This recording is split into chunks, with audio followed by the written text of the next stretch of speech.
Hey guys, this is Emmanuel, your body code practitioner here. Excited to continue reading this book with you. We are on page 49. If you're someone who's brand new to the emotion code, I highly suggest you watch the video that I created a while back. Obviously, this is all giving homage and credit to Discover Healing, Dr. Bradley Nelson, Gene Nelson. I'm not the founder or the owner of this modality at all. It is created again through Dr. Bradley Nelson and his wonderful team. So just wanted to make sure that credit is due there. And also, if you haven't picked up the new book, The Emotion Code by Dr. Bradley Nelson, the new revised one that just came out in May, you're really missing out. We're seeing some amazing insights, and I look forward to seeing what else we find here. So I'm reading this book with you at the same time, but since I've been doing this work for about 4.5 years, maybe I can add some input into this type of into our session here, where I can just share with you some insights that I've learned or things I've learned from my clients, or maybe some pointers to help someone who, like I said, either you're doing this for your family, you're a practitioner, you're a body code practitioner, however I can add value to you guys, I'd love to help out. Again, this is my opinion. This is what I've been doing in regards to any opinion that's expressed, obviously, is my own. So I'm going to say on a side note, and then we're going to just keep going into the book. So we're on page 49. We're going to read till page 55 here. So it says, Kirk's lifelong anger problem. Kirk was an angry man. He came to me when he was in his late 70s for treatment of his back pain. It quickly became obvious that there was something else bothering him. He snapped at my office staff and tended to be curt with me as well. He was dismissive with his wife, who was nothing but supportive and kind to him. At first, I attributed his behavior to the fact that he was in pain. As his back pain began to improve, however, his behavior did not. I decided to check him for trapped emotions, and I found anger, bitterness, anxiety, resentment, frustration, and fear, many of which dated back to childhood. The result of releasing these emotions was that Kirk became a changed man. He is now a sweet and doting husband, more concerned about his wife than about his own aches and pains. He used to complain constantly about everything, and now he turns his interest to others. Usually he has a smile on his face and complains very little. The transformation has been remarkable to everyone who knows him. If only his trapped emotions could have been released earlier, he might have had a different kind of life. Kirk was always free to choose his emotional state, but his trapped emotions made it easier for him to fall into resonance with them than to go against the current. On a side note, I've heard Dr. Brad talk about how sometimes we have so many trapped emotions, so many heart walls, so many imbalances that it seems like we put the emotions on autopilot, like they're the ones actually controlling us. And so that's obviously what we don't want to do. As mentioned before, I probably mentioned this maybe a couple of videos earlier, the less trapped emotions we have, the less reactive we are, the more productive we are. So obviously, and with productive comes more service, and with service comes happiness. See, it doesn't matter what faith you're in, what religion you're in, what you believe in. At the end of the day, there's no one can debate against this fact, is that when you serve other people, you become happy. So even if you didn't have a religion, let's say you didn't believe in anything, the fact that you just go out there and serve people, you'll know what happiness feels like. But if you're very reactive, feeling anger, like this person was releasing anger, bitterness, anxiety, resentment, frustration, and fear from his childhood, those things were going on autopilot, and he was taking the driver's side, and his emotions were getting the best of him. So anyway, back to the book. Kirk was always free to choose his emotional state, but his trapped emotions made it easier for him to fall into resonance with them than to go against the current. Parts of his body were angry, bitter, anxious, resentful, frustrated, and fearful. That's what he was up against every waking moment of his life until he released those energies. The effect of an imbalance. Think about the quantum nature of the body. When we get up every morning, we expect to see our bodies looking the same way they did yesterday and the day before. They seem solid and predictable enough. We never glance in the mirror while we're trying to get dressed, only to see swirling clouds of energy where our arms and legs used to be. But that's exactly what we are. No matter how it may seem to you, your body is actually a collection of energies flying in close formation. When you introduce the negative vibration of a trapped emotion into that formation, you alter the normal vibrational rate of the whole. You won't always feel it. You definitely can't see the difference by looking within your eyes, but there are always ways to tell. Remember the tuning fork effect? When your body is hosting a trapped emotion, it will attract other emotions that vibrate the same frequency. If the emotion is fear, for instance, you'll become more easily frightened. Okay, just on a side note here, how many times you guys have gone to a movie theater, and basically the only reason why I'm scared of the movie is because someone next to me aka my sister. Shout out to my sister. She's freaking out, or she's like, holding her eyes and can't see, doesn't want to look at the movie theater screen. She makes me more scared of the actual movie. And when she screams, I get more scared. So same thing here. Back to the book here. It says, if the emotion is fear, for instance, you will become more easily frightened. The longer that energy resides inside your body, the more you get used to feeling it. Over time, you'll start to think you're just a fearful person because you seem to be afraid so much of the time. In reality, because part of your body actually exists within this particular trapped emotional energy, a literal ball of fear, you are set up for failure. Part of your body is already feeling that emotion on a continual basis. You will much more readily fall into a state of fear when a potentially scary situation presents itself. In other words, since part of your body is already resonating at the frequency of fear, it's a small step for your entire body to fall into resonance. So, and it's interesting because this kind of reminds me of my father. On a side note, my father used to, I remember I would watch some movies at the Warehouse. I don't know if you guys remember Warehouse. It's like around the time there was like Hollywood Video back in the 90s. And I remember he would grab like 3 scary movies. And I remember him saying, this is exactly what he told me. He said, I'm like, why do you watch those? And he said, I watch those because I'm getting over my fear of scary movies. And what's interesting is, according to this, that's actually an absolute false statement there, is that those emotions that he was feeling during watching the movie probably made it worse for him. He probably gathered new trapped emotions of fear, and it actually made it worse for him. And he just kept adding to more trapped emotions of fear, getting more scared of. Obviously, his method wasn't working because he kept watching those movies. So I just thought it was kind of funny that that just kind of came into my mind. Back to the book, it says on the bottom of page 50, where trapped emotions lodge. People often ask me why an emotion gets trapped in one area of the body and not another. I find that trapped emotions tend to lodge in an area that is already vulnerable. This can be due to a genetic susceptibility, an injury, or a nutritional deficiency that weakens or imbalances the body in that area, either energetically or physically. Also, side note here, you know how they say misery loves company, happiness loves company, trapped emotions like company. So it seems like, when I start working with people, if you're a body code practitioner or you're looking into the emotion code, you might find some trapped emotions that will come into play and that are contributing to a, let's say, physical pain in your body. But you might find an inherited one. And I do have some clients go, what does this inherited one have anything to do with this pain here? Like, I thought it had to do all with my divorce, because maybe we'll find 2 or 3 trapped emotions from a divorce, or 2 or 3 trapped emotions from some time in their life where they were going through stress. And they go, oh, it makes sense, this thing here. But they get kind of confused when there's like a preconception trapped emotion, something in the spirit body, or a trimester, like something in the womb is causing my shoulder pain. And you have to just let them know that we're going to find multiple energies from everywhere that are just going to kind of flock. Or misery loves company. There's a little issue there, but I was like, oh, let's just make it worse. It's almost like it can kick you while you're down, and so that's kind of the effect that the body has. And so it says here, symbols and metaphors are the language of the subconscious mind. So it's very natural for trapped emotions to lodge in an area that has symbolic significance. For example, let's say you're experiencing grief over a friend's miscarriage. If the emotions are experiencing it felt too intensely, it may become trapped. If you're a woman, it wouldn't be surprising for that trapped emotion to lodge in your womb or breast, the nourishing organs of creation. Or suppose you're experiencing one of those difficult periods in your life when a series of things seem to go wrong. You feel frustrated, overwhelmed, as if you're carrying the weight of the world on your what? Your shoulders. In that case, a trapped emotion may lodge in one of your shoulders. The reality is that any emotion can get stuck anywhere in the body. If you don't notice the imbalance, it can go on for years. Eventually, it may cause real problems with your health, both mental and physical. All right, we're on page 51 here, the middle here. The dual nature of trapped emotions. Trapped emotions affect you in 2 distinct ways, mentally and physically. Let's talk about how they affect you mentally first. They will cause you to feel an exaggerated emotional response. Let's first examine some real-life situations where trapped emotions were exerting an obvious mental effect. Most of you guys are reading this for yourself. On a side note here, most of you guys are reading this for yourself. How many of you guys have heard that statement where it says hurt people hurt people? Have you guys heard that?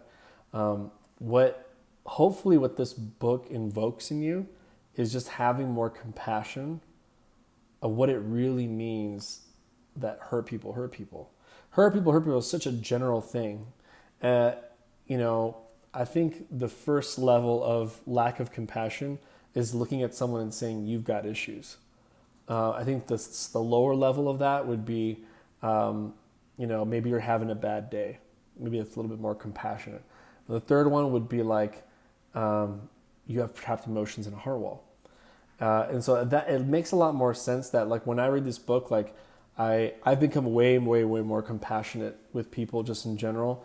Before I like had no mercy at all, and I just kind of maybe I was quick to judge, very kind of ruthless a little bit. The more you read this book, it should give you more compassion. Be like, you know what? That person probably has a heart wall. That person probably has trapped emotions, inherited stuff. So maybe that's why they act this way. And it really can, and hopefully that'll make it more easier for you to say that it's not because of me that they're acting that way. Doesn't mean you need to tolerate it, but definitely it should give you some more compassion to forgive someone quicker. So anyway, back to the book. The dual nature of trapped emotions. Oh yeah, here we go. Marie and her trauma. One of the most dramatic examples of this occurred with Marie, a beautiful and kind-hearted patient in her 50s. A year before she came to me for treatment, her only son had been brutally murdered. To make matters worse, the trial of her son's murder kept getting delayed in the court, so she couldn't even begin to put the tragedy behind her. She was also having a difficult time dealing with life when she first came to see me. In the year since her son's murder, she'd been completely caught up in her grief and loss. When we tested her for trapped emotions, we found one after another related to her son and his death. After release, then Marie was free. Even though she misses her son and will always feel his absence, she's one of the happiest, most well-balanced people I know. Her trapped emotions were throwing her off balance by sustaining a negative vibration. Once we eliminated them, she was able to deal with her loss in a healthier way. I don't know if I've mentioned it before, but with the body code, you can check, you can do an attunement session, and you can say, how much peace do you have with this time in your life? How much peace do you have with this relationship broken off? How much peace do you have with someone who just passed away? And then what you do is you find the percentage, and let's say it's like 19.47%. And what I usually do with clients is my goal is to get that to 100%. So I just keep releasing things. It could be psychic traumas, it could be physical trauma, it could be emotional resonance energy, it could be heart walls, it could be all these different things that you find in the body code. You keep releasing until it starts moving that ticker to the right, so it goes to 100%. Then what I tell the client is like, just in case, because they're processing, don't think about, or like I call it, take a detox from this subject for 2 days. And then the third day, depends on how long the process, you can muscle test, see how long are you processing, 1, 2, 3, okay, so it's 2 days. Let's see, it's Wednesday. So let's say Thursday, Friday, you're processing. I would say detox today, Thursday, and Friday, just to be safe about that subject. Don't even look at any photo, no text messages, no emails, nothing. And then on Saturday, go ahead and look at some things, and you'll feel very different because your body's not going to be as reactive to this, to what happened, to the tragedy, to the trauma. And so it's a good way to help people. If you know friends or family that are grieving something, there's always some grief somewhere. Trust me, if I were to post on Facebook right now, is anyone still grieving someone's death? I'd probably get over 100 comments that there's people that haven't got over it. It's very tough for them, and you can help them with this work. So it says here, Sarah and the JFK assassination. I'll never forget Sarah, a 71-year-old woman who came to me for treatment. I began to ask her subconscious mind through muscle testing what she needed. We found that she had a trapped emotion of sadness.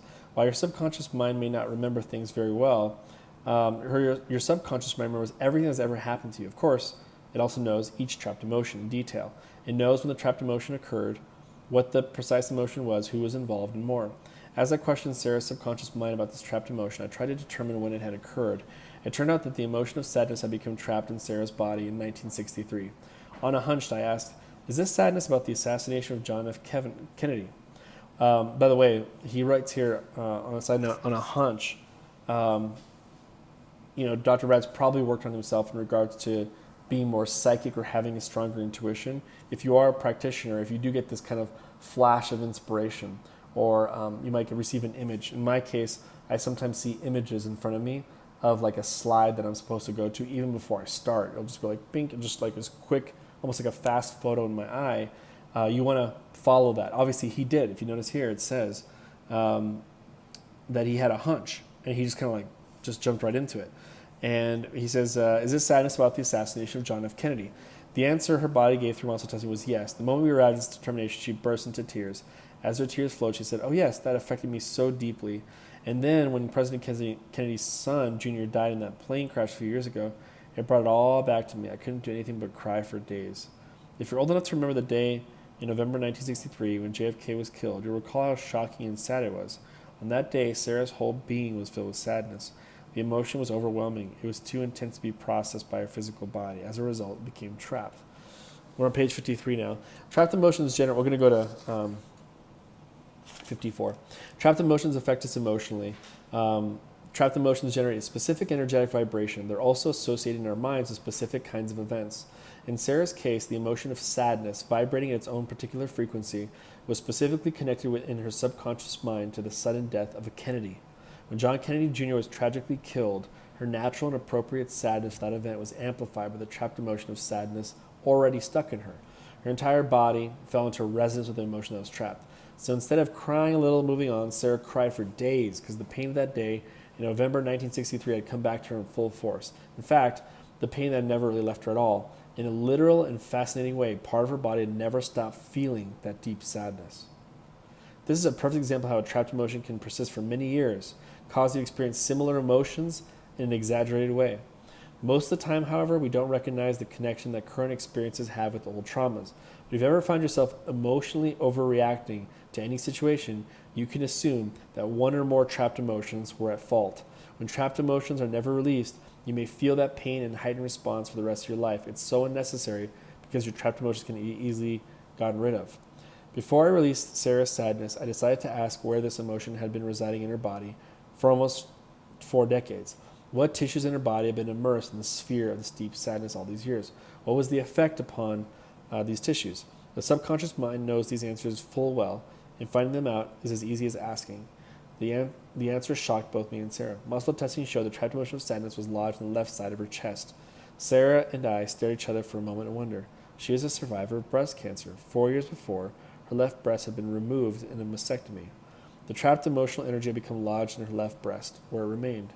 Why her left breast, not some other area of her body? Perhaps she had a greater vulnerability in her left breast due to a low-grade infection, a prior injury, or some other imbalance. My theory is that it became trapped in those tissues that lay so close to her heart because of her love for President John F. Kennedy. Now that's interesting. So whatever the reason for its location, the trapped emotion stayed in her body as the years went by. It caused a constant low-level irritation in her tissues, and this may have been a contributing factor to the cancer. The signs were not recognized soon enough, and ultimately her left breast had to be removed to save her life. Even though the physical tissues of her breast were removed, the sadness remained and an emotional effect on her. Releasing the trapped sadness from her body helped her to heal emotionally. I only wish I could have discovered it years earlier, which might have helped her avoid a lot of pain and suffering. It might have even helped her avoid breast cancer. You know, it's funny. That's last statement that Dr. Brad said here. He said, I only wish I could have discovered it years earlier. I feel that way all the time with my mother. Obviously she had pancreatic cancer, and the first thing I did when I started looking at the body code is I started looking at what were the trapped emotions of the pancreas, and I was just looking at these different things. It said unworthy in there, and I remember one of the statements that my mother told me before she passed away was I'm like, Mom, what's some negative thing that, what's something that you like you feel a block somewhere? Like what's something that you feel stuck in or something like that? I was just asking her, and she says, I don't feel like I'm good enough. And I remember going I'm like, you don't feel like you're good enough? I'm like, you had a very successful career as a doctor. You've raised myself and my sister, and look where you live. You live in Palos Verdes. You have a beautiful family. You have so many things. You have a lot of patients who love you. You don't feel like you're good enough. And I was like, where'd you get that from? And she said, I got it from my grandmother, or from my mother. She always used to tell me that I wasn't good enough. And so I just remember going wow, so this woman used her unworthiness and worthlessness to drive her, to prove to her mom that she was something. But the gas that she was using, you can basically throw a match in it and light someone on fire, and I've definitely been in a situation before. I remember when I used anger when my parents thought I'd do nothing in my life, and I used that anger to fuel me to do well in military school. But then at the end of the day, I'm like, I wonder how many trapped emotions I created because I kept being fueled by anger, and then that probably messed up my liver, and then then I can get bloated sometimes. So it's just like you're running on fumes after a while. It's good to be inspired and be led by vision, not by like holding a grudge and resentment and getting pushed by that, because it's going to hurt your body at some point. Obviously, my mother's pancreas suffered.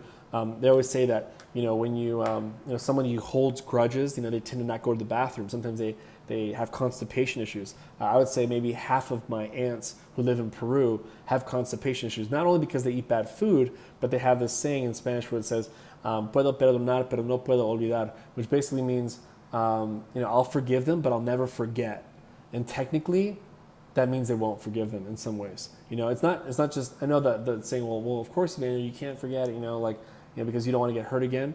But the way they're saying they're not forgetting it is like, trust me, if you bring up that subject again, they still hold heavy, heavy resentment, and they will slash your tires as soon as you talk about it. So that technically means that they're still holding on to a grudge, and that's why they can't go to the bathroom. They're holding things in. They want to put control where there's no control anymore. And so, but yeah, I definitely, if you have this body code or emotion code system, it's never too late to help out a family member who is dealing with health issues. The body code more likely would be able to help them out. So with that, hopefully you guys enjoyed some commentary here. We are on page 54. We will start here next time, then we'll go to 59. And I will see you guys next week. Feel free to comment below any thoughts that came into your head while you were looking at this, or any comments, any questions. Feel free to comment below, and make sure to subscribe to this YouTube channel. And then also, there might be like a little bell on the side there. You want to click on that bell. Sometimes I do some Facebook Live, and so, YouTube Live, and I may answer some of your questions. And so if you click on that, you'll see when I come on. It'll give you a notification on your phone that I'm coming on live. So with that, much love to you guys, and we will be in touch soon. And if you want to set up also a free session, if you're someone who's looking into the emotion code, I'll leave a link below on my YouTube link, and then hopefully we'll be in touch soon. And if your practitioner sent you here and you're just reading this book, obviously go back to your practitioner, and he or she will definitely help you out. So with that, love you guys very much. Talk to you guys soon. Take care. Bye-bye.